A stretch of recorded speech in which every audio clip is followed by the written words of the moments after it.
salvación, de justificación y de todo ese tipo de cosas. Pero entonces, bueno, hoy vamos a caminar sobre ese pensamiento. Y en la Biblia, yo creo que ustedes entiendan que en la Biblia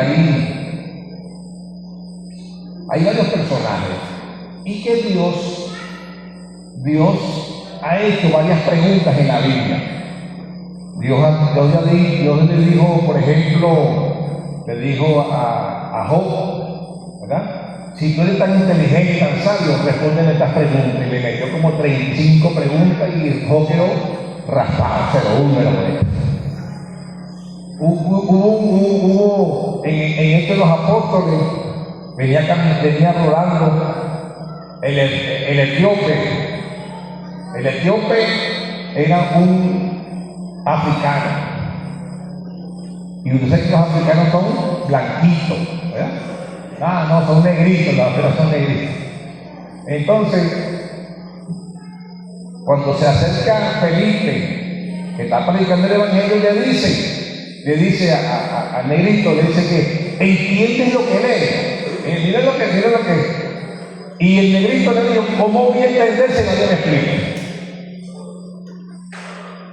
Y esta noche yo he traído dos preguntas. ¿Y cuántos son alumnos del Señor aquí? Vamos a ver. Eso. Entonces usted me va a responder esta pregunta. O la vamos a responder juntos. Amén. La primera pregunta. Yo quiero que ustedes escuchen esta pregunta. Que Dios dice. ¿Ok? No es que nadie dice. Que el predicador dice. Que el fulano dice. El pastor dice. No. Aquí está preguntando Dios. Recuerden que en el Edén, cuando estaba en el Edén, Adán y Eva, ellos disfrutaron mucho del Edén, hasta que pecaron. Cuando pecan, ellos tenían una tarea importante. La tarea de Adán y Eva era gobernar, dominar. Capítulo 1, versículos 26 y 27 de la primera página, la parte segunda de media de la primera página del capítulo 1.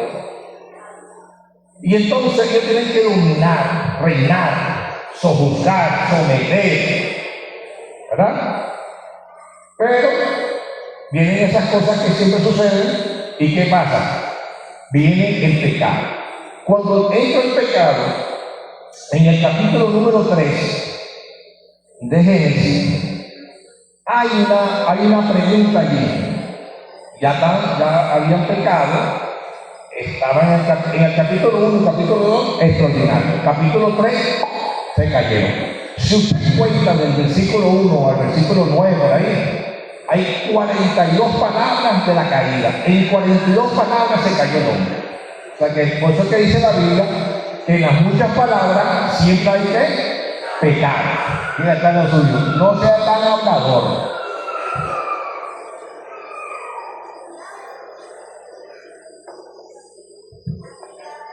Si tiene más café, seguimos. Entonces viene una pregunta, y la pregunta es la siguiente. El hombre peca, la mujer peca, y viene todo lo que es las maldiciones, ese tipo de cosas. Pero Dios le hace una pregunta, y le dice, Adán, busca a Adán, y le dice, ¿dónde estás tú? Eso está en la Biblia, capítulo 3, versículo 9. Búsquenlo ahí en la Biblia. Le pregunta, ¿dónde estás tú? La pregunta es interesante, ¿verdad que sí? Imagínate que yo le digo a usted, ¿dónde estás tú? ¿Qué me dice usted? Entonces aquí está el perbacha, ¿no? Pero, entendiendo quién es Dios y comprendiendo quién es el que te hace la pregunta, uno tiene que entonces ponerle la cabeza a esto. Cuando Dios te pregunta a ti, ¿dónde estás tú? ¿Entiendes? No puede ser de que Dios no sepa dónde tú estás. Ahora cogiendo la cosa, ¿no? Dios sabe dónde está. Y entonces Él le pregunta al fulano al lado, ¿dónde estás? Adán, ¿dónde estás? Y Adán no sabía qué responder. ¿Por qué? Porque cuando Dios te pregunta, ¿dónde estás? No te está preguntando si estás físicamente en el lugar, sino que si estás en el lugar donde Dios te puso. Es lo que le estoy diciendo ahora, ¿no? ¿Dónde estás tú? Ahora, tienes que responder donde Dios te puso. Dios te dio un propósito, Dios te dio un llamado, Dios te dio un ministerio, Dios te dio una iglesia, Dios te dio a donde Dios te haya puesto. Entonces Dios te dice esta noche, ¿dónde estás tú? Responda la pregunta. ¿Estás en el lugar donde Dios te puso? ¿Estás exactamente donde Dios te puso? ¿O estás fuera de la voluntad de Dios? Es tremendo.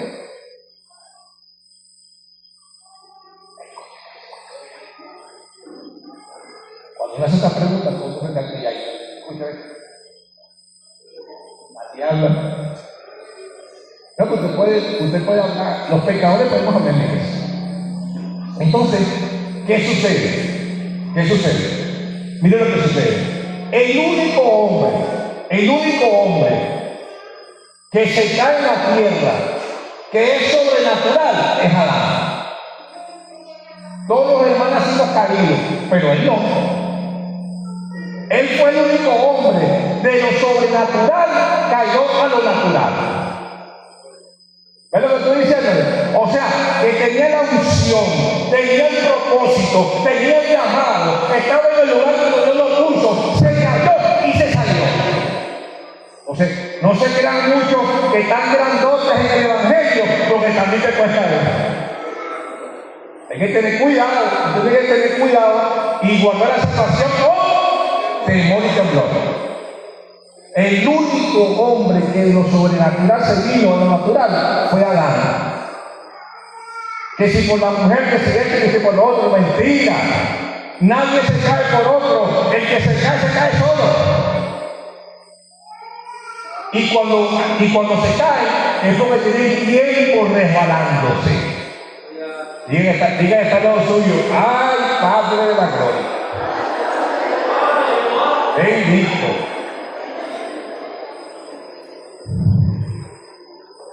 No sé qué sucede. El pecado, cuando entra, te aleja de la voluntad de Dios. Cuando entra el pecado, te aleja de la voluntad de Dios. Tú puedes estar ministrando, tú puedes estar predicando, tú puedes hacer lo que tú quieras, pero si estás en pecado, te estás alejando de dónde? De la voluntad de Dios, te estás alejando de la posición donde Dios te ha puesto. Y esto es importante. Esto es importante. Cuando uno pierde la posición donde Dios te ha puesto, el enemigo te gana territorio. Y cuando te agarra territorio, el enemigo, ¿ok? Tú pierdes capacidades en el mundo sobrenatural de sobrevivir.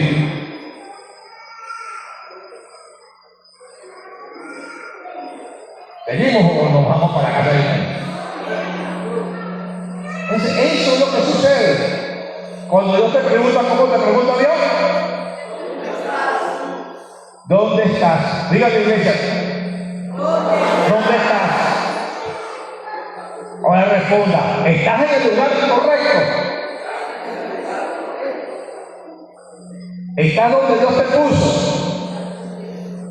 Porque muchas veces uno quiere inventar, uno va para acá, uno va para allá y quiere inventar. Y muchas veces la gente se cambia de iglesia porque aquella iglesia es mejor que aquella. No, si Dios te puso en esa iglesia, permanece allí. ¿Qué sucede? Si no permaneces allí, pierdes territorio espiritual donde Dios te puso. Y entonces tienes un problemita. ¿Cuál es el problema que vas a tener? Que tu posición Dios no la reconoce. Por eso que te pregunta, ¿dónde estás? ¿Dónde estás Martín? ¿Dónde estás fulano? ¿Dónde estás tú? Es que Dios no sabe dónde estoy. Lo que está preguntando es para ver si yo me ubico a donde Dios quiere que yo esté. Ese es el tema. Y si tú pierdes territorio, pierdes esa identidad que Dios te ha dado, el pecado te aleja. ¿Y qué sucede? Entonces, con tu autoridad se cae. Y usted puede reprender al diablo, usted puede hacer lo que sea. Si usted no está donde Dios te mandó a estar, usted está vulnerable a un ataque diabólico. Es tremendo. Tremendo. Tenemos que mantener el nombre donde Dios nos puso, donde Dios te ha colocado, donde Dios te ha llamado, donde Dios te puso a ti en el lugar para servir. Tienes que permanecer allí en el nombre de Jesucristo, y tú vas a ver que la gloria de Dios va a estar sobre ti y vas a triunfar con esos cristianos verdaderos, triunfantes y victoriosos en Cristo Jesús.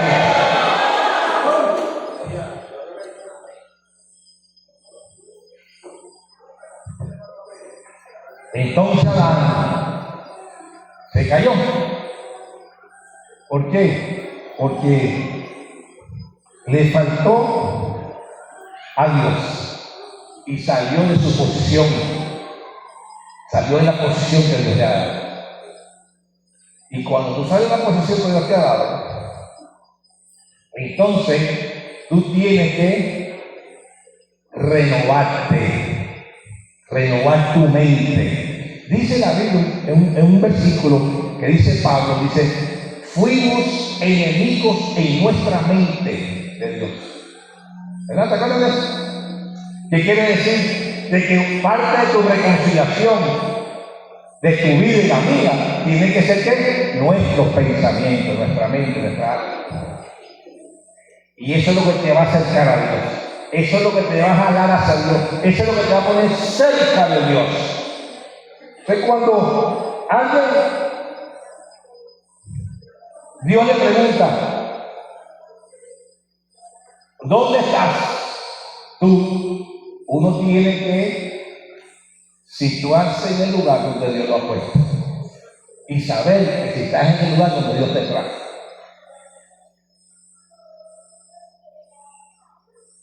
Y ahí donde vienen las grandes diferencias entre un llamado exitoso y un llamado de fracaso. Tremendo.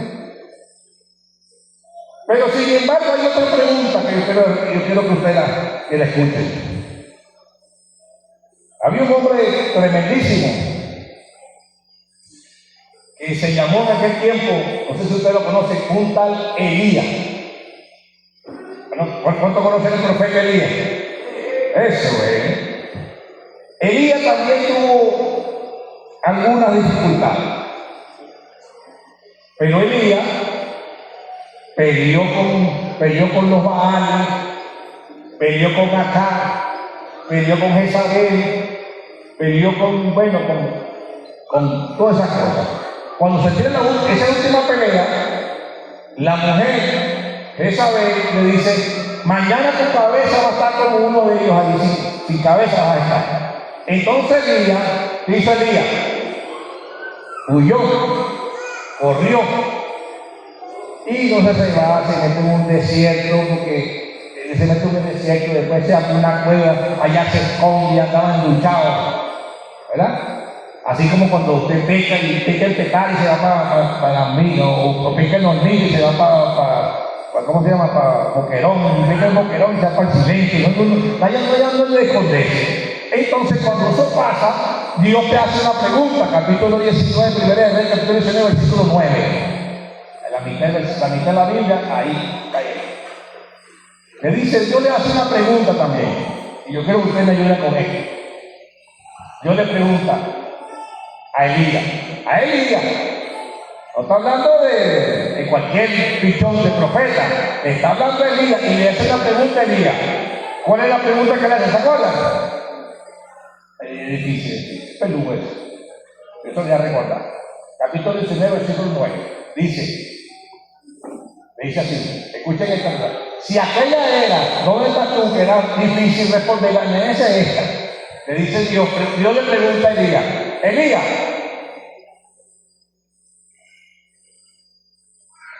¿qué haces aquí? Oye, si yo te dice así, usted tírese al suelo, tírese y humíllese, porque estás a punto que te maten, estás a punto que te liquiden. Si Dios me dice a mí así, Martín, ¿qué haces tú aquí? No, yo agarro una tuba y voy para Caracas. De una. Es una pregunta. La pregunta es, vamos contra la contrapregunta. Es que Dios no sabe lo que estoy haciendo aquí. Es que Dios no sabe lo que estaba haciendo allí. Es que Dios no sabe lo que tú estás haciendo aquí. O es que Dios no sabe lo que estás haciendo allá. Lo que Dios te está preguntando es, ¿verdad? Te está diciendo, ¿qué haces aquí? O sea, ¿quién te mandó a hacer eso? ¿Qué haces tú escondido aquí, Elías? Y entonces Elías, como todo evangélico pentecostal, que no, que un vivo celo me envolvió y solo he quedado yo, solo he quedado, yo soy solo, el único que queda. Y Dios le dijo, pero muchachos, estamos pegados con rodillas y vivo. No quedas tú solo, quedan 7,000. O sea, dijo, bueno, pero usted sabe, no. ¿Qué haces tú aquí? Le dijo Elías. Y cuando Dios te pregunta eso, tienes que renovar la mente. La cabecita, diga así, la cabecita. Tienes un pensamiento, tienes que quitarlo y ponértelo. Antes, en mi tiempo, yo tenía que sacarte el cassette, pero ahora es otra cosa. ¿Cómo es ahora que se quita uno? Te quitas unos gigabytes. Hágase así, agarre la mano derecha. Agárrese los gigamalos que tiene y sáquese esto. ¡Pah! ¿Dónde se supera?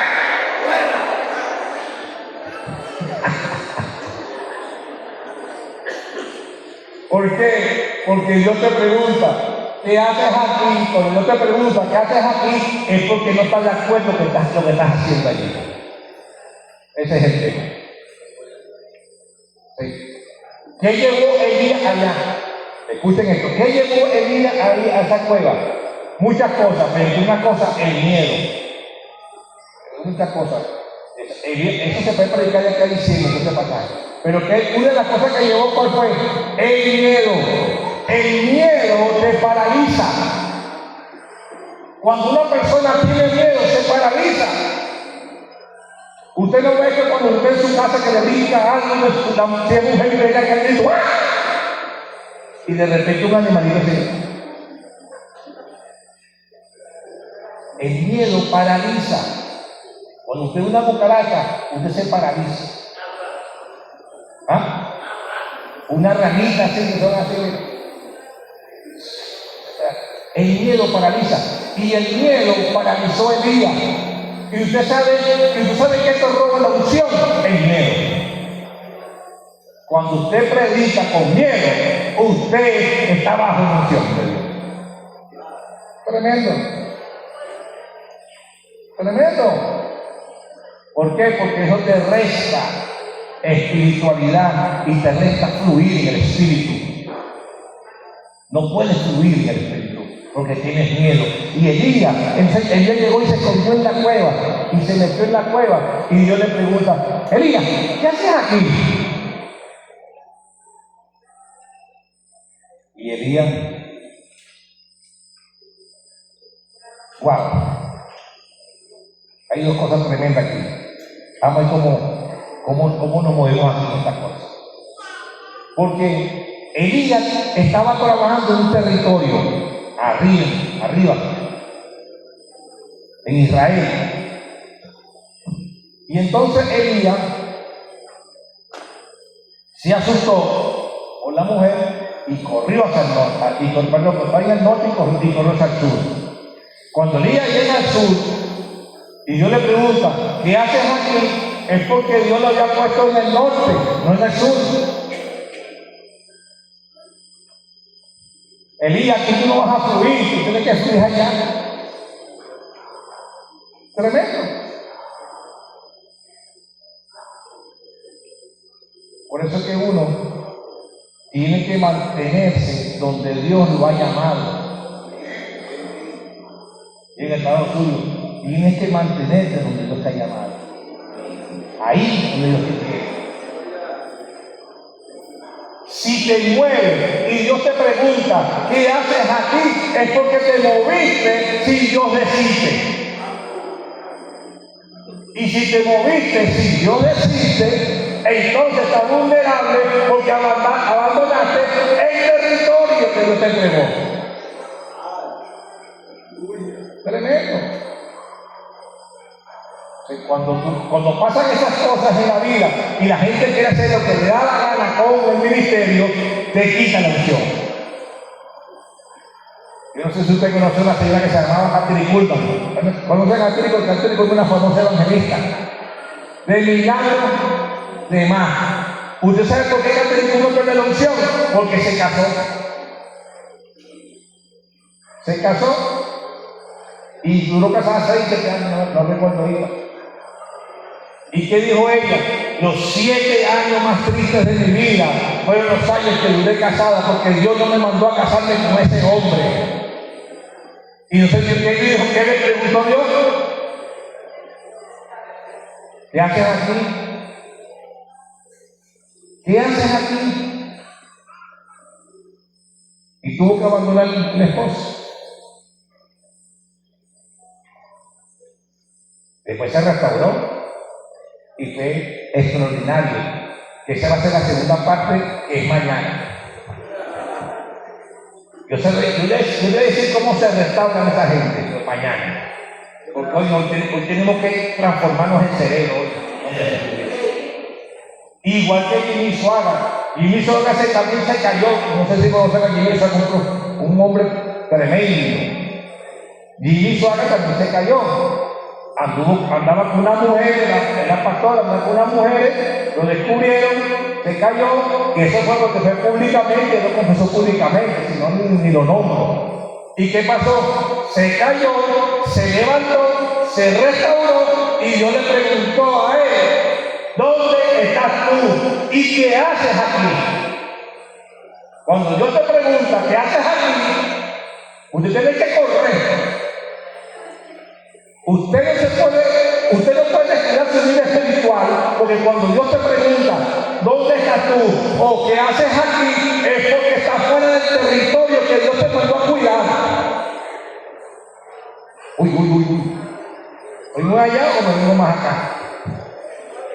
Hay territorios que Dios nos ha entregado como iglesia. Hay territorios que Dios nos ha entregado como ministerio. Hay territorios que Dios ha entregado a nosotros en nuestras vidas. Y cuando uno se mueve sin el permiso de Jehová, Dios te va a preguntar, ¿qué haces aquí? ¿Por qué? Porque usted no puede descuidar el territorio que Dios te entregó. Por eso es que las 12 tribus de Israel llegan a Israel y cada uno tendrá su porción. Cada uno tendrá que cuidar la tierra prometida que Dios les ha entregado. Tremendo. No podemos ir de hormiga y dejarse abandonado. ¿Por qué? Porque Dios nos puso allí. Ese es el tema. Por eso es que muchas veces la gente no entiende la voluntad de Dios. La voluntad de Dios es agradable y perfecta. Y donde Dios nos puso, ahí tenemos que brillar. Ahí donde tenemos que brillar. No allá, aquí, donde Dios nos puso. Y cuando Dios te pone eso, pasan algunas cositas. Por ejemplo, Elías se fue desmachetado para allá. Uno, yo digo que tuvo un poquito como de miedo. Y la otra es que cuando un hombre de Dios se aleja del territorio donde Dios lo ha puesto, te vas a hacer vulnerable a lo que tú no quieres en tu vida.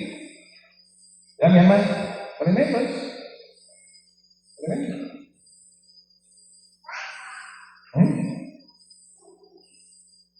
Uno no puede moverse por las emociones. Uno no puede moverse porque tú quieres. Uno tiene que moverse por la voluntad de Dios. Uno tiene que moverse según Dios diga hacia dónde vamos. Uno no puede moverse creyendo que uno tiene la razón. Uno tiene que moverse en el consejo de la sabiduría, en el consejo, en 2, 3, 4, 5 personas te aconsejan y dicen que el sabio, ¿verdad? El sabio consejo da dirección. Entonces cuando Elías se mueve del norte hacia el sur, ¿qué sucede? Abandonó el territorio donde Dios lo había puesto.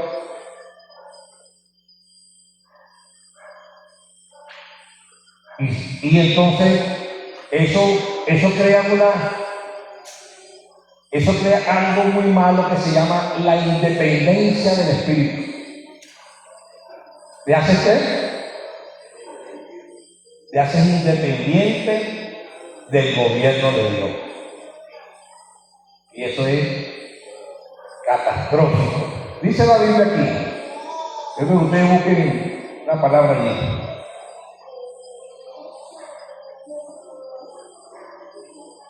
Cuando Jesús, yo creo que ustedes escuchen esto. Cuando Jesús estuvo en su momento más difícil, Jesús fue al Getsemaní a orar.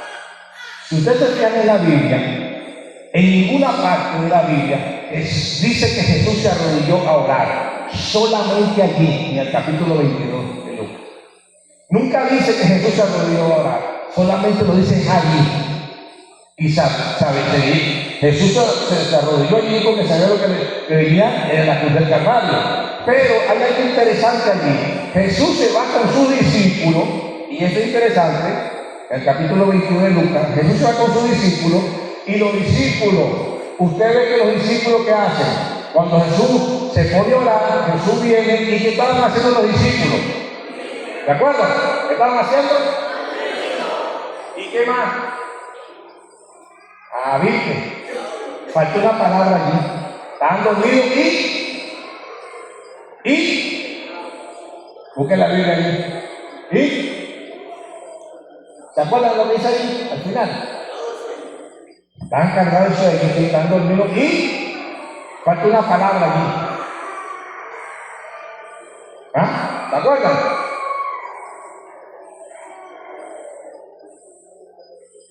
Yo busqué en la Biblia mía, ya que en la de usted no sale, en la mía debe salir. ¡Ah! ¡Triste! Tú sabes que te roba la unción, la oración, la tristeza. Póngase triste como usted vea. No quiero orar, no quiero ir al culto. Ese pastor me saca la piedra. Ese pastor me dijo lo que dice, no creo como yo, pero me gusta. Esa canción me gusta. Dígame que me canta, cantar más fuerte el carrizo. La tristeza te lleva a un desahogo mundano, impío, satánico y diabólico. Cuando estás en tristeza, las emociones te ahogan la unción del Espíritu y te apartan de Dios. Dice que estaban cargados de sueño y de tristeza. Y eso le pasó a Elías. Se puso triste. Elías también se puso triste. Y las emociones lo envolvieron. Y cuando las emociones te envuelven, seas Elías, seas Moisés, seas Adán, te vas a caer. Diga al lado suyo. Ay, Padre de la gloria. Ay, ay.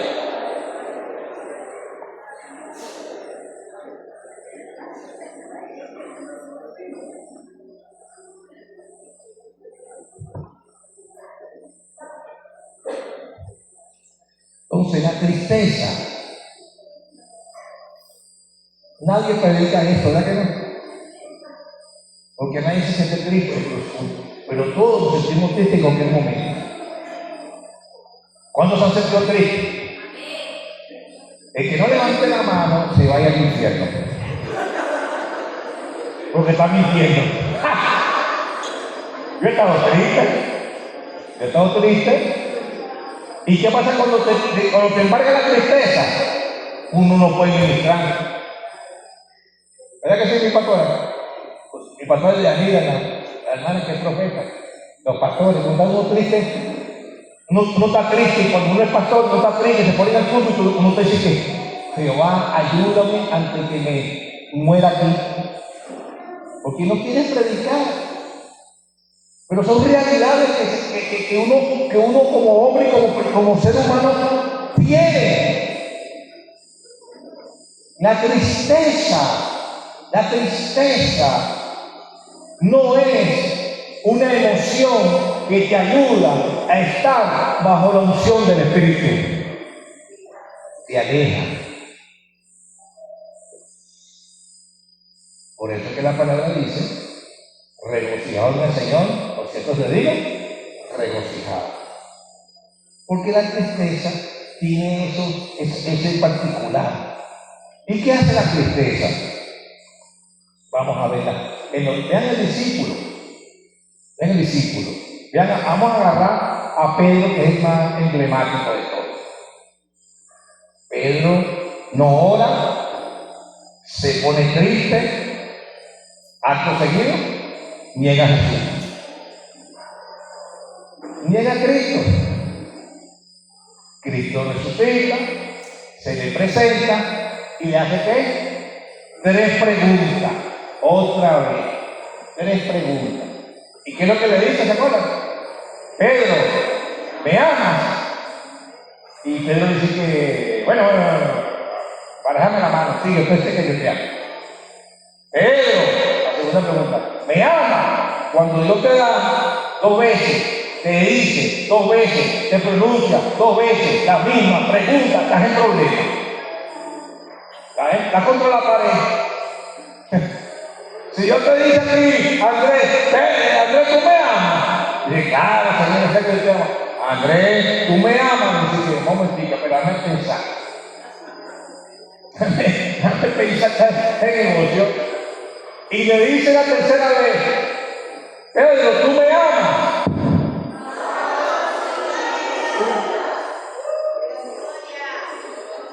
Viste, emoción, que yo comencé a sonreír.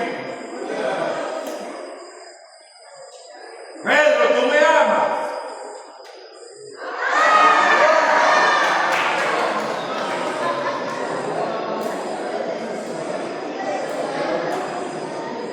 Esto es como en las películas malas que te dice Pedro.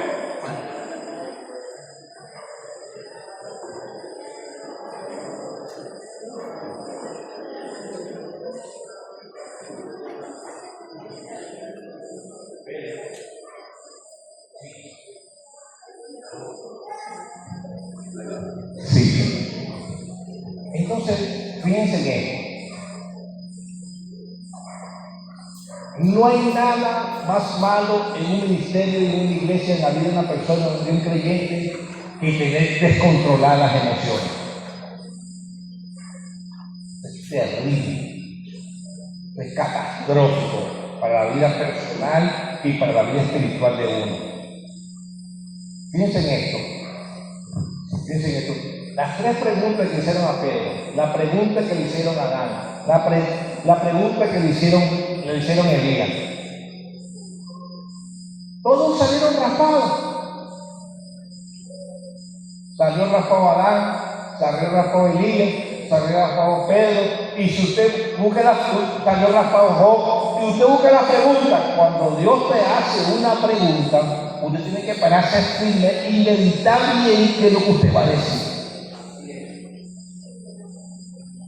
Porque dicen en mi pueblo por allá, en un pueblito que yo vivo en Caracas, dicen, te están casando.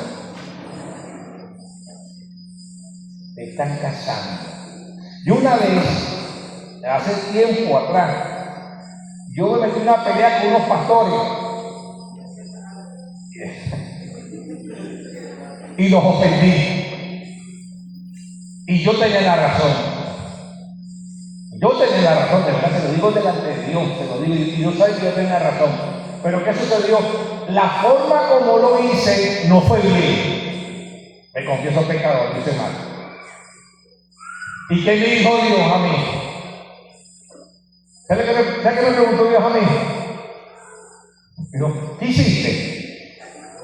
Ay, cuando dice así, tú tienes que agarrar tu Biblia, encerrarte, meterte en ayuno, porque lo que te viene es una pena. ¿Es lo que me dijo Dios? ¿Qué hiciste? Pero no estás viendo que esos chicos somos mundanos en un pino. El diablo se quedaba a meditar y yo me defendí zapatí. Y entonces Dios me dijo otra vez, pero ¿qué hiciste?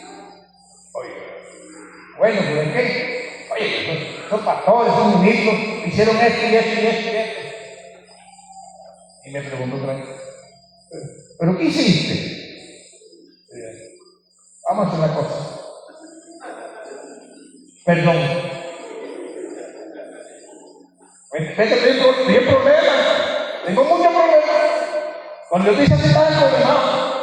Yo digo, perdón. Entonces yo le pregunté a Dios, ¿qué quiere que haga? Y Dios me dijo, le vas a pedir perdón a cada uno de ellos.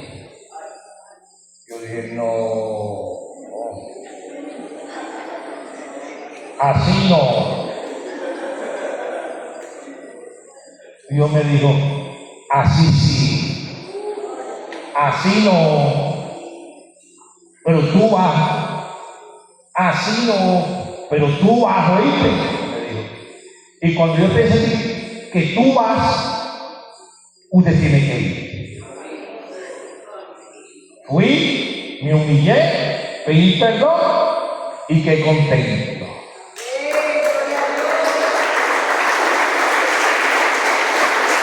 Pastora, usted sabe lo difícil que es en la vida cristiana pedir perdón.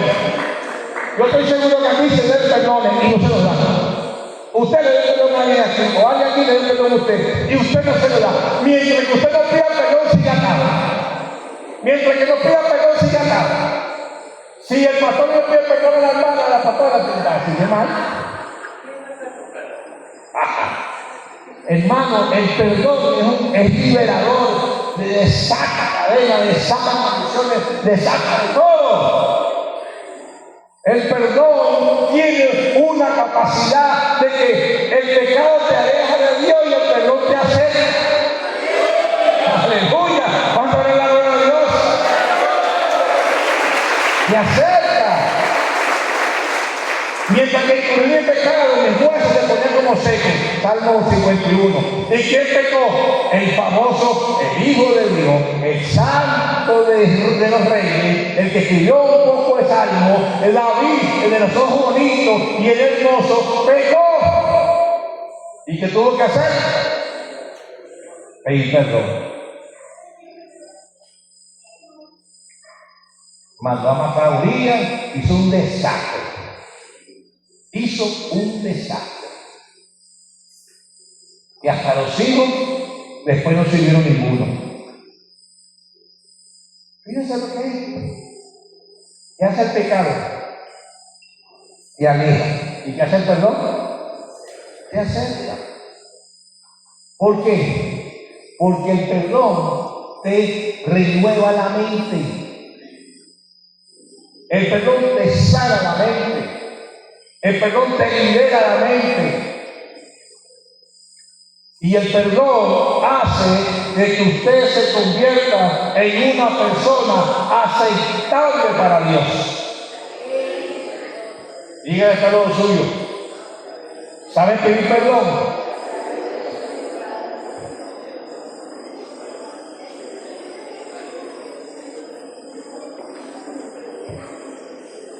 Tenemos que transformar nuestra mente con nuestro entendimiento de las cosas del Señor.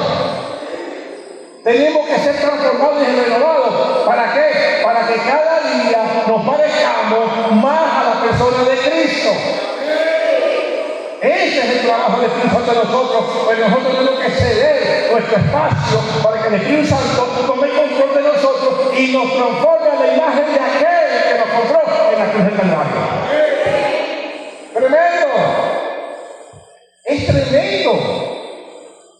Jesucristo hizo tantas cosas tan tremendas que le decía a los discípulos, oren una hora. Y los discípulos no oraban una hora. Tremendo. Perseveren, no se lo perseveraron. Lo negaron. ¿Y qué pasó?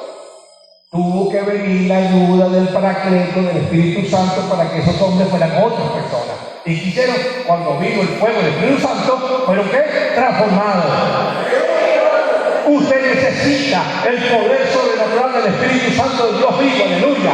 Usted necesita tener visiones, tener revelaciones, hablar en lengua, buscar de Dios, meterse con el Espíritu, aleluya. Buscar la presencia del Espíritu Santo de Dios vivo, aleluya. Usted tiene que buscar el Espíritu Santo día y noche para que su vida sea transformada y renovada en una nueva persona y en un nuevo hombre, para la gloria y la honra de nuestro Señor Jesucristo, aleluya. ¿Cuántos alaban el nombre de Cristo?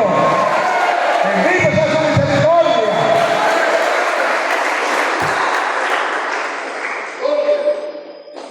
Entonces, cuando eso pasa y uno hace lo que Dios te dice que haga, uno crece. Uno crece. Uno va creciendo en el Señor. Poco a poco. El crecimiento no es de un día para otro. Tiene que venir poco a poco. Poco a poco uno va creciendo. ¿Verdad? Entonces uno dice que, pero este hermano creció, está creciendo, está en el servicio, está en la obra, está creciendo. Ahora va a ser el que va a limpiar la iglesia. ¿Por qué? Porque está ungido. ¿Quiénes repartían la comida en Hechos de los Apóstoles? ¿Se acuerdan? ¿No se acuerdan? ¿Usted sabe quiénes repartían la comida en Hechos de los Apóstoles? ¿Quiere que se los diga o usted lo sabe? Sí, su hermano Martín está aquí para decírselo.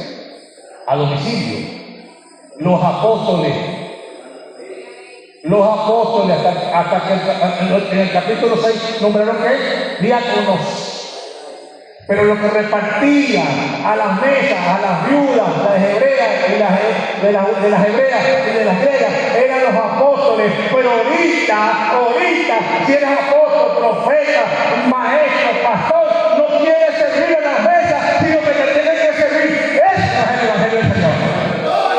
El evangelio es que tienes que servir, tienes que humillarte, tienes que buscar de Dios y tienes que entregar la comida. Ese es el evangelio. Jesucristo no vino a ser servido, sino a servir.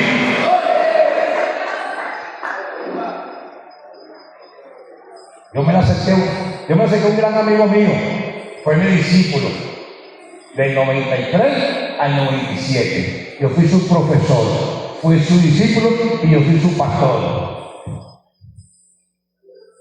Resulta que voy a un sitio y lo veo y lo digamos por su nombre, fulano, Federico. Y entonces él tenía como 7 que lo guardaban. Y me dije, por favor, no le llames Federico, llámalo apóstol. Yo me quedé callado porque no sé uno. Yo me quedé calladito porque uno no sabe por dónde, no sabe si esos son cristianos o son guardaespaldas, no lo sabe. Me quedé tranquilo. Cuando la esposa me vio, brincó. ¡Martín! Me abrazó y me besó. Yo le dije, bueno, cuando tenga tiempo tu esposo, me lo saluda. Cuando él volvió y me vio, salió corriendo a abrazarme. Y yo le dije esta pregunta. Porque ¿qué? Yo me conozco un poco de preguntas que Dios le hace a la gente. Y yo soy el que también se la mano a los demás, para ver cómo hace, cómo dice. Yo me conozco un poco de preguntas. Lo que usted quiera. No, búsqueme un personaje para hacerle la pregunta que le hice. Así yo le pregunté a él, ¿cuándo fue que te caíste?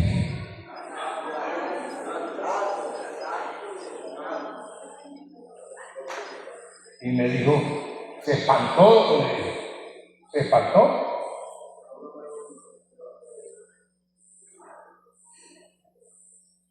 Jesucristo. Cuando usted se acercaba a Jesucristo lo tocaba. ¿Y qué pasaba con el que tocaba a Jesucristo? Te sanaba. Pero tú no puedes tocar un apóstol de ese, pero te lo impide. Si tienes tanta unción, deja que te toque para ver. O deja que te tiren un tiro, así Dios te salva. Estábamos en una plaza de la plaza y el tipo me hace así. ¡Pam, pam, pam, pam, pam, pam! me pasó 9 milímetros y no me pegó ninguno. Aquí estoy yo. Y yo no soy yo soy misionero. Y no me pegó ninguno. Aquí estoy yo. El único huevo que tengo es el hueco de la cabeza.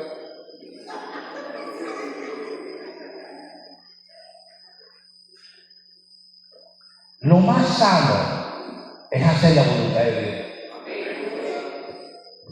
Uno no puede maquinar que uno va a ser grande en el reino de los cielos. Es un pensamiento impío.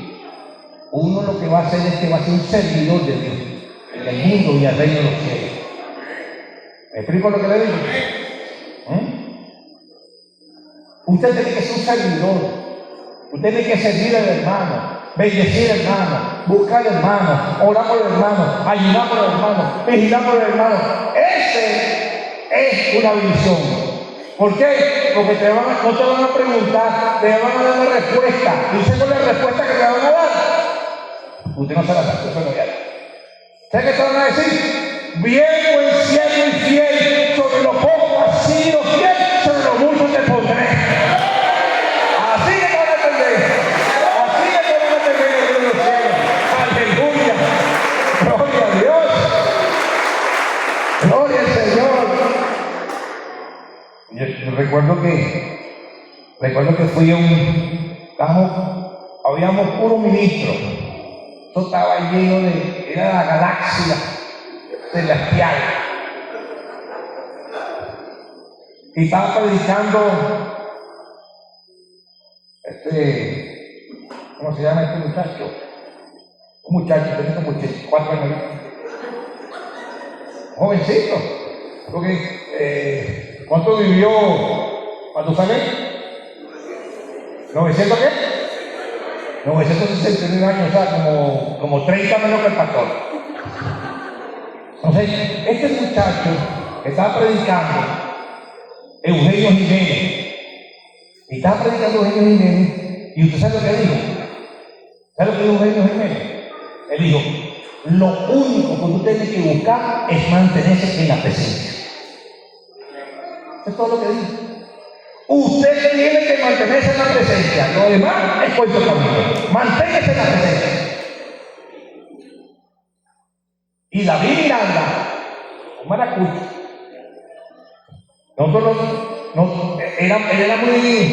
él era famosísimo por allá por los 70, 80. Ese hombre predicaba y se formó una iglesia. ¿Y usted sabe lo que dijo esto? Él dijo esta palabra. Nosotros estuvimos en Caracas, en la casa del pastor David Guerra. Y él dio esta palabra. Le preguntaron, éramos como 8 o 10. Don David, ¿qué fue lo peor que tú hiciste en el ministerio? Le preguntaron a David. Yo no hacía milagros. O sea, lo que usted quiera, lo que usted pregunte sobre lo hacía. ¿Sabe lo que dijo él? Esta palabra de David. Digo, me robé la gloria de Dios. Así digo. Me la robé. ¿Y tú sabes qué? ¿Tú sabes qué le preguntó Dios a él? Dios le dijo: ¿qué hiciste, David? Y entonces Dios le dijo, no te voy. Eso lo dijo él personalmente, el parte con ese día. Eso lo dijo él en la reunión. Y lo dijo en las reuniones públicamente. Por eso que lo puedo decir públicamente, porque lo dijo públicamente. Dios le dijo, no te voy a matar. Así le dijo Dios, no te voy a matar. Te voy a dar unos 20, 25 años de vida para que sepas vivir sin mi presencia, para que sepas que es vivir seco del Espíritu. No tendrás más mi presencia, vivirás seco. Los próximos 20, 25 años de tu vida no verás mi gloria. Y así fue. Él decía que no veía su gloria, que no sentía a Dios, no sentía a Dios. Y usted se está con él, porque no siento a Dios. Dios me abandonó. ¿Por qué? Porque dijo esta palabra: me cogí la gloria de Dios. Entonces, en este negocio del Evangelio, la gloria siempre es de Dios. Siempre. Todo lo que hace aquí tiene que ser para la gloria de aquel que nos propone la cruz del Calvario. Aleluya. La gloria es de Dios. Siempre la gloria es de Dios. Siempre la gloria es de Dios. Siempre la gloria es de Dios. Siempre la gloria es de Dios. No hay gloria del hombre sino gloria de Dios. Siempre los cultos, los servicios, la vida, la familia, todo eso es para la gloria del Señor. Aleluya. La gloria del Señor. Yo tengo que restaurar a Adán y a Elías. Tengo que restaurarlo. Pero lo voy a restaurar mañana. No se lo pierdan. Mañana lo restauramos. Lo voy a restaurar porque se merecen la restauración. Porque dice que Dios lo restauró. A uno Dios lo cubrió y al otro Dios lo comisionó. Entonces, viene una restauración. ¿Y cómo se hace una restauración después que usted está caído? Por amor a Dios, en el amor del Señor. Nadie es tan santo para juzgarlo. Y nadie es tan pecador para desecharlo. Aquí el que manda y gobierna es Dios. Y el que se cae tiene derecho a levantarse. La grandeza del Dios pródigo no fue caerse. La grandeza del Dios pródigo fue: iré a mi padre y le diré: Padre, he pecado contra el cielo y contra ti. No soy capaz de llamarme como uno de tus hijos. Hazme como uno de tus jornaleros. Y el padre lo restauró a la condición que tenía antes. Se restaura el hombre de Dios, se restaura la mujer de Dios, porque esa es la voluntad de Dios, agradable y perfecta. Pero para restaurar a otra persona, tú tienes que estar sano en tu mente, tienes que estar sano en tu alma, tienes que estar sano en tu espíritu. Y la restauración viene producto de que tú estás en transformación. ¡Aleluya! Estás transformado, estás caminando, estás transformado, estás haciendo vida en el espíritu. Tremendo.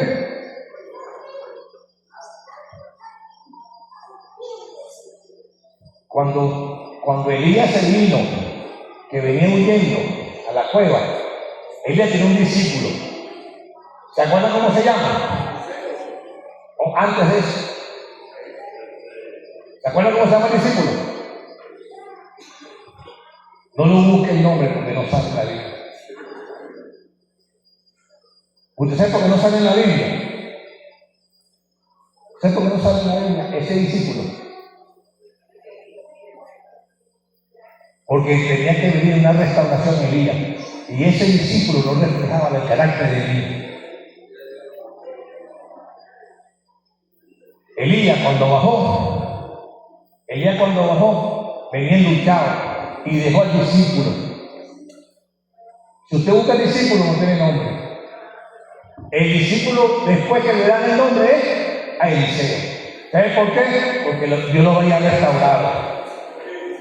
Dios no te va a confiar a otra persona a ti si tú no estás reformado.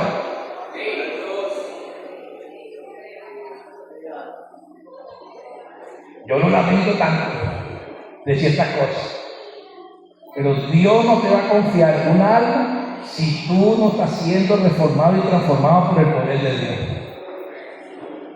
Porque si no, tú estás disparando generacionalmente gente enferma, gente destruida, gente bajo maldición, gente atada, con orgullo, con pasiones desordenadas. Tenemos que ser transformados para la gloria y la honra de Cristo Jesús nuestro Señor. Aleluya. ¿Cómo fue transformado quién? Pablo llegó a Cristo, tenía mucho conocimiento, pero no tenía la verdad. Es tremendo. Pablo tenía un buen rabino, pero era un rabino, un rabí pelado. Tenía mucho conocimiento, pero no nació ¿qué? transformado. ¿Cuánto quiere ser transformado en su vida hoy aquí? ¿Cuánto quiere ser transformado para la gloria del Señor? Aleluya.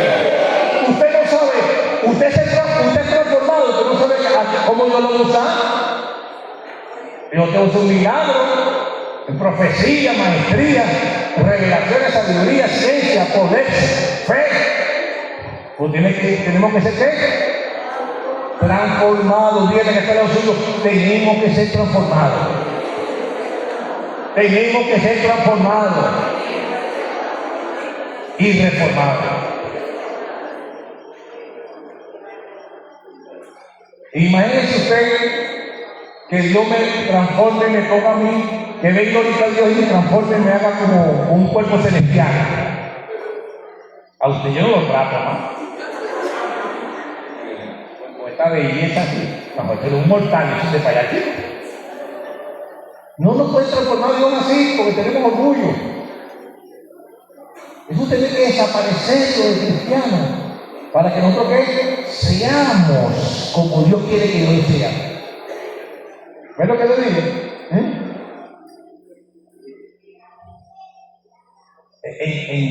Cuando yo me convertí hace unas semanas atrás,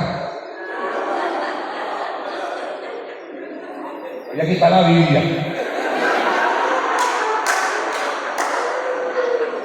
Esa carcajada, ¿tú sabes cuál es? Aquí. Así que a veces es cada uno que disciplina hasta el juicio final.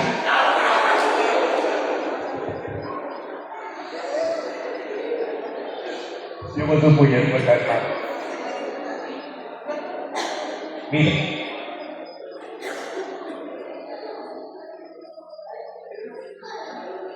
Cuando yo me convertí a Cristo, uno no podía predicar sin flujo. Había que ponerse un flujo y corbata. Porque si tú predicabas sin flujo y sin corbata,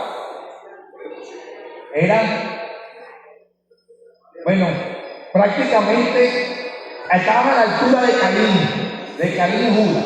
Ahí estaban en esa altura. Sí.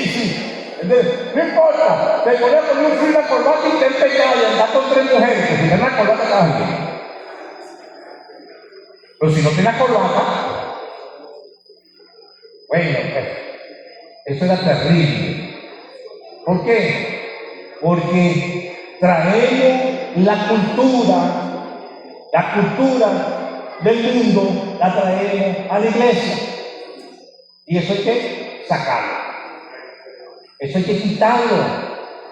No podemos traer la cultura del mundo a la iglesia, porque la iglesia tiene su propia cultura y su propio reino. El reino de los cielos tiene su propia cultura, su propio lenguaje, su todo completo. Es un reino.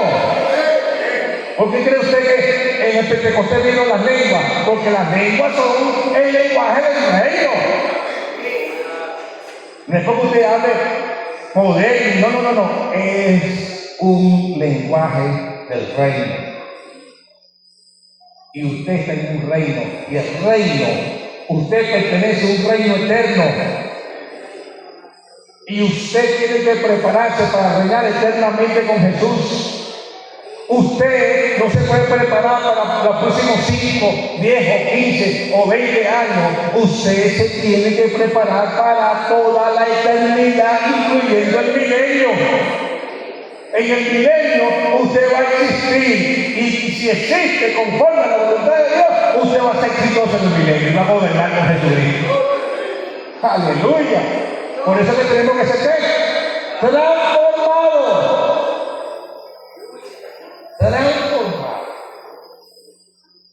En la mente, en el alma y en el espíritu. Ese es el evangelio. Cambio sobrenatural en la vida de uno. Cambio que uno refleje el amor y la grandeza de Jesucristo. Ese es el tema. Ese es el tema del evangelio. El evangelio no es otra cosa sino hacer eso una vida normal en la vida de uno, que usted refleje el amor y la belleza de Cristo. y que otros vean que usted camina con Jesucristo. Así como los discípulos.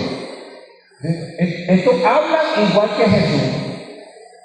Son del pueblo de Jesús y se expresan como Jesús.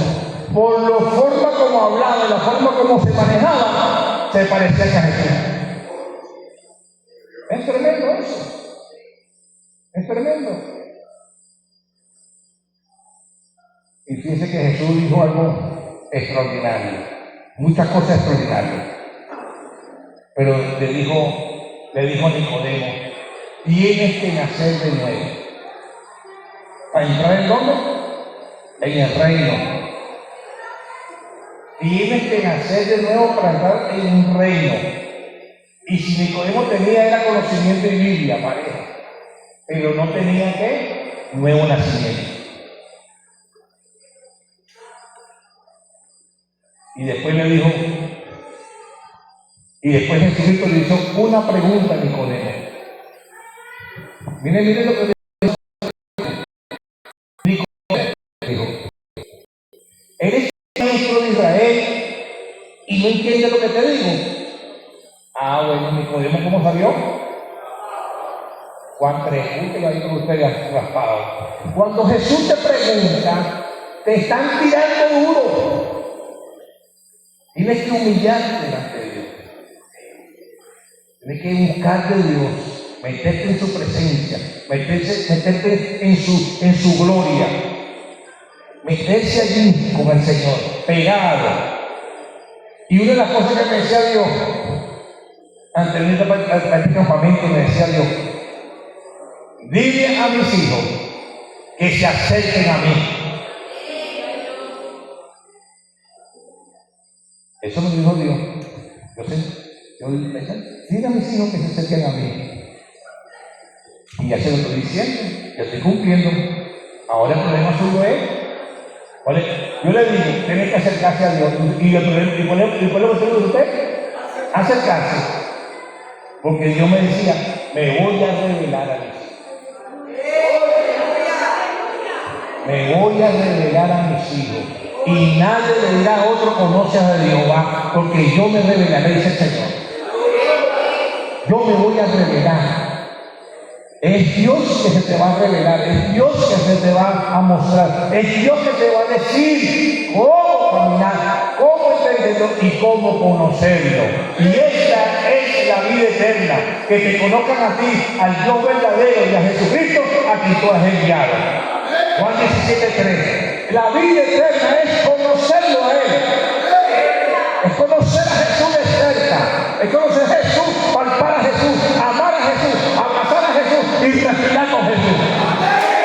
Aleluya. ¿Qué significa eso? Renovar tu mente y tu espíritu.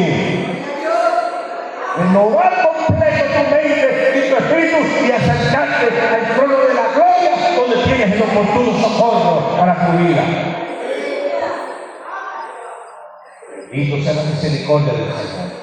Es acercarte a Dios. Ven con tus miedos, con tu orgullo, con tus pasiones desordenadas, con tus pecados. Ven como usted, pero venga al encuentro con Jesús todas las días. Eso es lo que te va a salvar. Eso es lo que te va a transformar. Eso es lo que va a hacer que tú seas un mejor creyente. ¿Cuántos se quieren acercar a Jesús? Tremendo, ¿eh? Tremendo. Tremendo. Y con esto ya terminando, porque mañana restauro a Elías.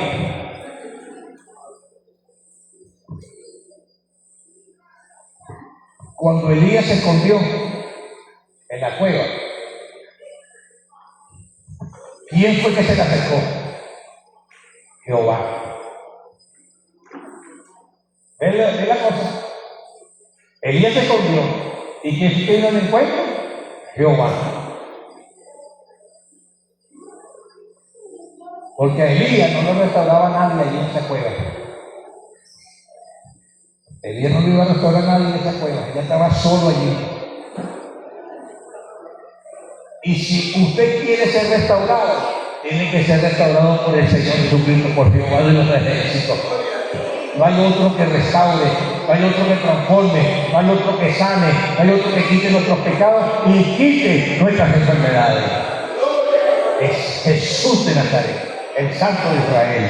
Jesús es el que restaura todas las cosas en nuestras vidas. Y por eso, que cuando Elías se mete en la cueva, Jehová lo visita. ¿Usted quiere que Jehová te visite? Enciérrate con él.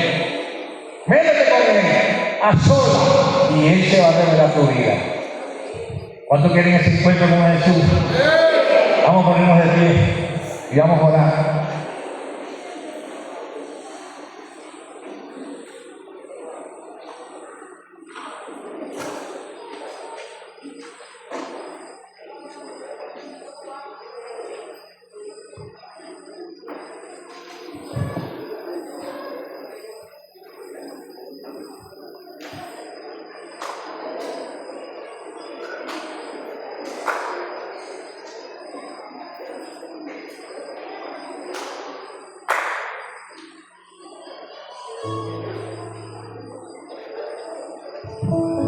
Levanta su brazo, Señor, y adora a Dios.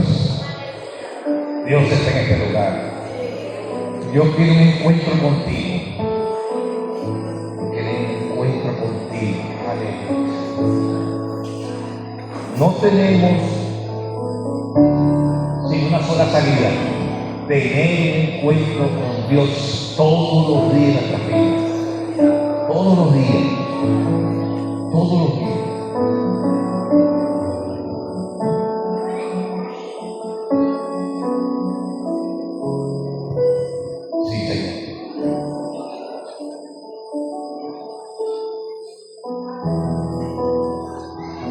Es tremendo.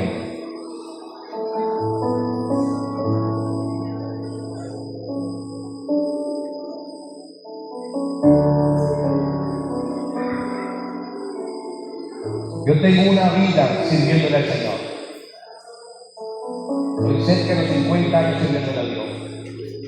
Y yo no quiero nada en esta vida sino estar a los pies del Maestro. Está a los pies de mi Maestro Jesucristo. No quiero más nada.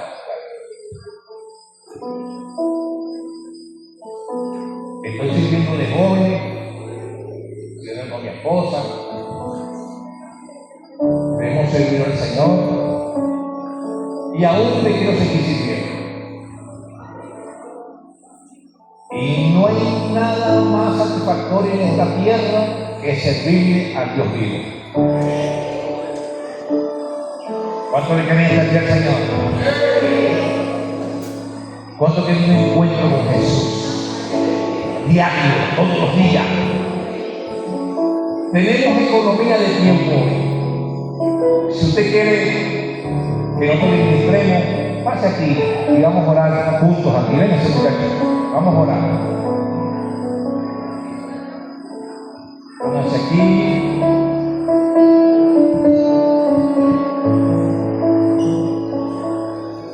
Vamos a ministrar, Señor, vamos a orar un ratito. Sí. Yo quiero que usted pase rapidito.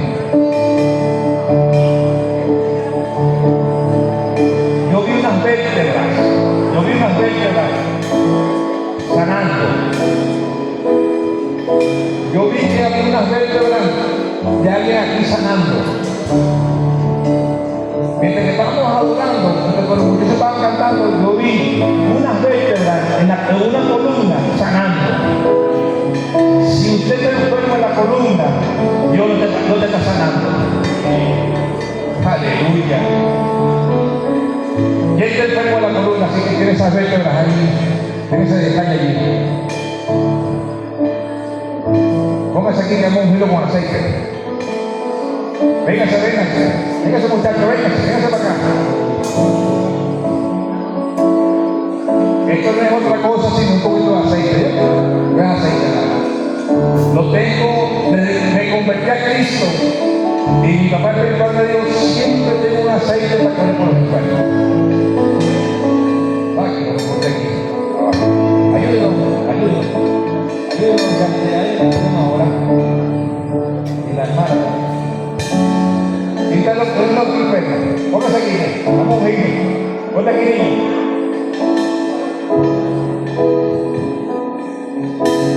Le voy a decir lo que vi. Y después usted pasa.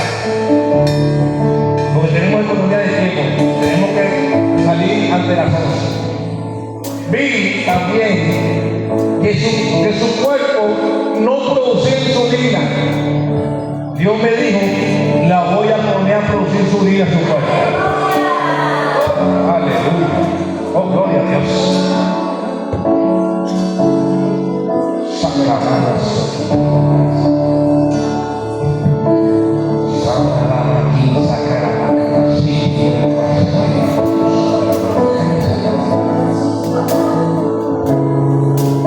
Le van a poner nuevo su cuerpo. Van a ser transformados y van a ser renovados. Aleluya. Bendito sea la misericordia del Señor Jesucristo.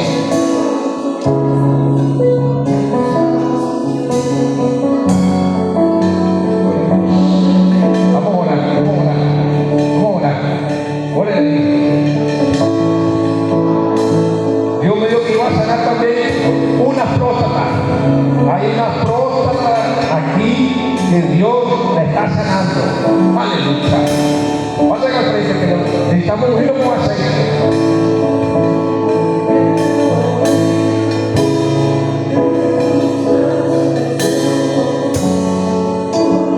Sana Dios. Sana Dios. El poder sobrenatural de Dios sale en el nombre de Jesucristo. Aleluya. Aleluya. Aleluya. Aleluya. Oh, gloria a Dios.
Sí, o no puede ser.